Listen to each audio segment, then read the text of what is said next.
اس دور کے لوگ شریف تھے، ناچنے کی وجہ سے، ڈانس کی وجہ سے لوگ اس کے ہاں بھیڑ کرتے تھے، بہت جاتے تھے۔ تو شریف لوگوں کو تکلیف ہوئی۔ اس دور میں خانقاہ تھی مصر میں، اور اس خانقاہ کا سجادہ نشین بلکہ شیخ پیر طریقت ہمارے مرشد حضور سیدی ذوالنون مصری رضی اللہ تبارک و تعالی۔ ذوالنون مصری بڑے عظیم ولی، کبھی وقت ہو تو ان کا تذکرہ کسی عالم سے چھیڑ کے دیکھنا، صوفی سے بتائیں گے کہ بڑے عظیم بزرگ ہے ذوالنون مصری۔ بہرحال تو ان کی خانقاہ میں لوگ آئے، سرکار یہ لڑکی نے تو تباہی مچا دی، اس کا مجرا ڈانس سننے کے لیے لوگ بہت جاتے، لڑکے بگڑ رہے، معاشرہ خراب ہو رہا ہے۔ تو کہا کریں کیا؟ کہا اس کو شہر سے نکال دے، اس کا بائیکاٹ کر دے۔ ذوالنون مصری نے کہا تمہارا مقصد بائیکاٹ ہے یا گناہ کا خاتمہ ہے؟ انہوں نے کہا گناہ کا خاتمہ ہے۔ کہا میں بائیکاٹ کر کے اس کو اپنے مصر سے نکال دوں، کہیں اور جا کے گندگی پھیلائے گی تو وہاں کوئی ذوالنون ہوگا؟ اللہ ہم شہر سے نہیں نکالیں گے، اس کو سدھارنے کی کوشش کریں گے۔ اسی لیے میری گزارش، جو بگڑے اس کو نکالنے کی کوشش نہیں کرنا، سدھارنے کی کوشش کریں۔ ایکشن نہیں، اونلی کریکشن۔ جب تک کہ کریکشن کرتے رہو گے معاملات درست رہیں گے، اور اگر ایکشن لیتے رہو گے تو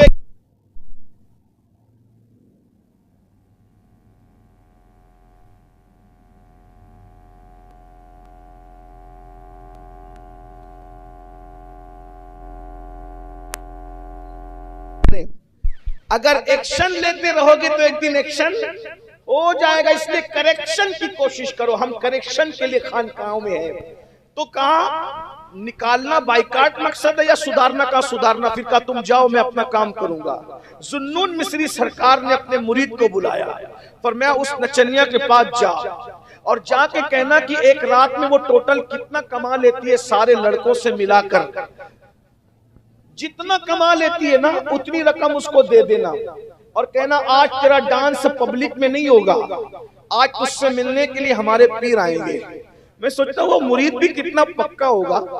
اگر آج کل کا کوئی پیر کہے کہ تو نچنیا کے پاس جا اور اس سے کہنا کہ آج پیر صاحب آئیں گے، تو وہ پیر صاحب کے پاس سے نچنیا کے پاس جانے کی بجائے وہ خود ہی گھر جائے گا کہ حضرت آپ تو بگڑ گئے۔ یہ حال ہوگا نا۔ لیکن وہ مرید لوگ کیسے تھے بھائیو؟ پکا یک گیر محکم بگیر۔ وہ گیا بھی، رقم بھی دے دی، آج تو ناچے گی نہیں، ہمارے پیر آنے۔ پیر پہ کتنا یقین تھا۔ میں تو لوگوں کو یہی مشورہ دیتا ہوں، بھائی تم خسرو بننے کی کوشش کرو، تمہارا پیر محبوب الہی ہے۔ ہاں بس، ہاں تم خسرو بننے کی کوشش کرو، پیر محبوب الہی ہے۔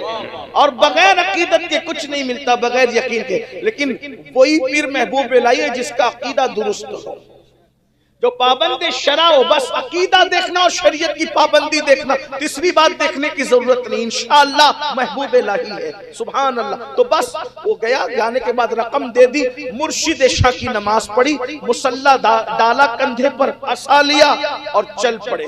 جوان تھے، خود بھی جوان تھے، گئے سلام کیا۔ وہ لڑکی بہت اترا رہی تھی کہ یہ لڑکے بگڑے میری وجہ سے ناچ اور مجرے کی، لیکن یہ خانقاہی تسبیح مصلی چھوڑ کے میرے پاس آ رہا ہے۔ میں ہوں کتنی خوبصورت، میں چیز کیا ہوں کہ میرے پاس وہ سب کچھ چھوڑ کر کے، اللہ کو چھوڑ کے میرے پاس آ رہا ہے، تسبیح مصلی چھوڑ کے میرے۔ لیکن وہ نہیں جانتی تھی کہ خانقاہ دیوار اور در کا نام نہیں ہے، بلکہ خانقاہ کسی صاحب دل کے بیٹھ جانے کا نام ہے۔ صاحب دل جہاں بیٹھ جائے، اگر درخت کے نیچے بیٹھ جائے تو وہ بھی خانقاہ بن جاتا ہے۔ یہاں کیا تھا؟ ابھی یہ حال ہے، تو یہاں جب صاحب دل بیٹھتا ہے تو منزلیں چل کر آتی ہے۔ جنگل میں یوں منگل ہوتا ہے، یہ صاحب دل کی نشانی ہے۔ بہرحال گئے، سلام کیا، اس نے جواب دیا اور فرمایا بیٹی، توجہ کریں یہ انداز اللہ والوں، گنہگار کو کہا بیٹی آج ہم نماز پڑھیں گے۔ ہائے ہائے، وہ رو پڑی، بیٹی آپ مجھے بیٹی کہیں؟ یہاں تو جو آتا ہے مجھے پاپ کی للچائی نظر سے دیکھتا ہے، بڈھے بڈھے جن کے منہ میں دانت نہیں، پیٹ میں آنت نہیں، وہ بھی پاپ کی نظر سے۔ آپ جوان ہیں کہتے ہیں بیٹی کا؟ ہاں جوان ہوں، لیکن تجھ سے عمر میں بڑا ہوں اور میرے مذہب کی تعلیم ہے، اگر کوئی برابر کی ہو تو بہن، چھوٹی ہو تو بیٹی، اور اگر بہت بڑی عمر کی ہو تو ماں. چوتھا کوئی رشتہ اسلام نہیں لگاتا کسی عورت سے. ماں بہن بیٹی اسی روپ میں ہم دیکھتے ہیں عورتوں کو. آج ہم نماز پڑھیں گے. وہ رو پڑی, حضرت آپ نماز کی دعوت لے کر آئیں. آج سے پہلے کسی نے نماز کی بات نہیں کی. میں مسلمان گھر میں پیدا ہوئی, میرے باپ کا انتقال ہو گیا, میں بچپن میں یتیم ہو گئی, کسی نے ہمارا سپورٹ نہیں کیا, تو میری ماں نے مجبور ہو کر مجھے نچنیوں کے ساتھ کر دیا, اور بچپن سے ناچتے ناچتے اتنی بڑی نچنیاں بن گئی کہ آج آپ مجھے نماز کی دعوت دینے. ایک جملہ عرض کر کے آگے بڑھوں گا. آج آپ کو بہت درد ہے نا, بچیاں بھاگ رہی ہے غیروں کے ساتھ. بچیاں یوں ہی نہیں بھاگتی, ہم نے ان کی غربت کا احساس کب کیا. مجبوری انسان کو تباہ کر. اگر آج برقع پہن کر مسلمانوں کی بیٹیاں سگنلوں پہ بھیک مانگ رہی ہے, 2% بے غیرت ہوگی, لیکن 98% عورتیں جان بوجھ کے بھیک نہیں مانگتی. جب قوم کے سرمایہ دار مدد نہیں کرتے تو یہی حال ہوتا ہے. اگر آج قوم کی بیٹیاں لوجوں میں بک رہی ہے تو کہیں نہ کہیں ہم قصوروار ہیں کہ ہم نے ان کی مدد نہیں کی, ان کا خیال نہیں کیا. بہرحال وہ کہا کہ کسی نے سپورٹ نہیں کیا تو میری ماں نے مجھے نچنیوں کے ساتھ کر دیا, اور آج میں اتنی بڑی نچنیاں بن گئی. آج آپ نماز کی دعوت لے کر آئے, نماز پڑھوں گی. مجھے تو نماز پڑھنا آتی نہیں, وہ میرے پیچھے کھڑی ہو جا, میں جیسے کرتا ہوں ویسے کر, پھر اللہ کی شان دیکھ. پیچھے کھڑی ہو گئی, وضو کر کے ذوالنون نے نماز شروع کر دی. نماز شروع کیا کی, تلاوت جب شروع کی, اللہ کے قرآن میں اتنی طاقت ہے, اتنی تاثیر ہے کہ بڑے بڑے پگھل جاتے ہیں. عمر ابن خطاب جیسی حیثیت پگھل گئی, اسلام کے دامن میں آ گئی. قرآن کی برکت ہے, مدینہ منورہ فتح ہوا قرآن کی برکت ہے. بہرحال دنیا فتح ہوئی قرآن کی برکت ہے. یہ اور بات ہے, آج ہم قرآن نہیں پڑھتے, اللہ پناہ میں رکھے.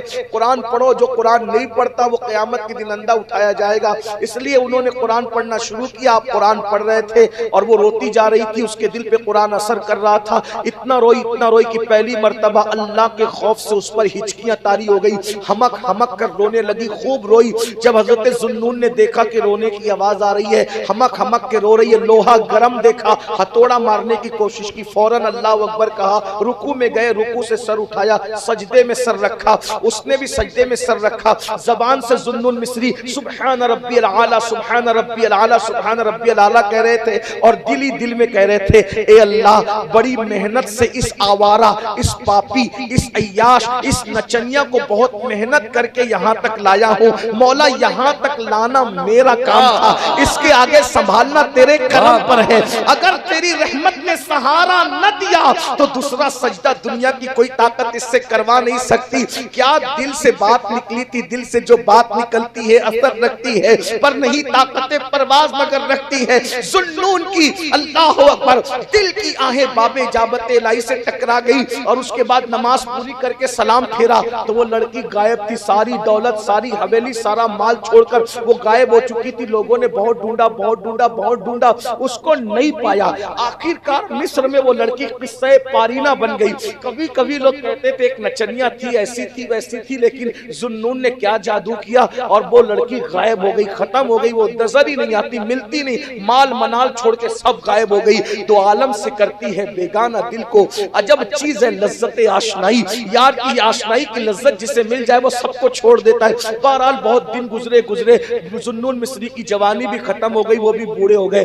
بڑھاپے میں ایک دن تہجد کے بعد وظیفے میں مصروف تھے, مشغول تھے. اچانک اونگ آئی تو آنکھ بند ہوئی تو کسی کہنے والے نے کہا, ذوالنون کیا تو چاہتا ہے ہم تجھ سے راضی ہو جائیں؟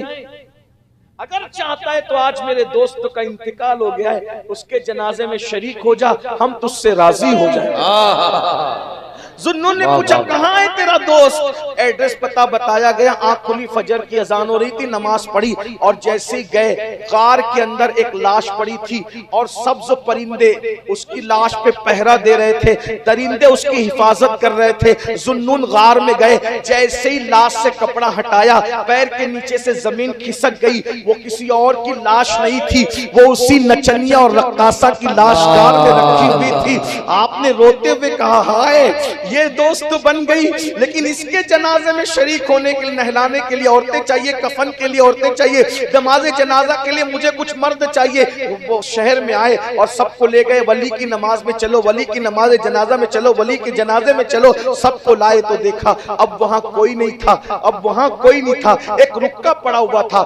ذوالنون جو ہمارے ہو جاتے ہیں، ہم ان کو لوگوں کے کفن دفن کا محتاج بھی نہیں رکھتے، یہ انتظام بھی ہم خود ہی کر لیا کرتے۔ روتے ہوئے پلٹے اور پلٹ کر کے یہی سوچ رہے تھے یہ یہاں پہنچی کیسے، اس مقام پہ میں نے پہلا سجدہ کرایا اور مجھ سے حکم ہو رہا ہے کہ اگر مجھے راضی کرنا ہے تو میرے دوست کے جنازے میں شرکت کر۔ اس مقام پر کیسے پہنچی؟ خوب دعا کی۔ اس رات سوئے تو خواب میں کیا دیکھا؟ وہی لڑکی جنت کے باغوں میں۔ پوچھا یہ مقام ملا کیسے؟ کہا ذوالنون تیرے پیچھے ایک سجدہ کیا، تیرے پیچھے ایک سجدہ کیا اور پھر سچی توبہ کر لی تو اللہ نے رقاصہ سے مجھے مقام ولایت عطا فرما دیا۔ کبھی رقاصہ تھی توبہ کی برکت سے۔ یہ اللہ کی شان ہے، اس لیے اللہ کو مناتے رہو، توبہ کرتے رہو، راضی کرتے رہو۔ اللہ مجھ سے آپ سب سے راضی ہو، اللہ ہم سب کو سچی توبہ کی برکت دے۔ دوران گفتگو بلکہ زندگی میں جب بھی جہاں بھی ہم سے جو گناہ خطا ہو گئی اللہ معاف کرے۔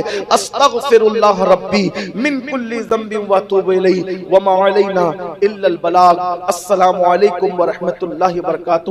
ابھی محفل ختم نہیں ہوئی ہے، مجھے جانا ہے فلائٹ۔ دوستوں امید ہے آپ حضرات کو ویڈیو اچھی لگی ہوگی۔ ویڈیو اچھی لگی ہے تو چینل کو سبسکرائب کریں۔ السلام علیکم ورحمۃ اللہ وبرکاتہ۔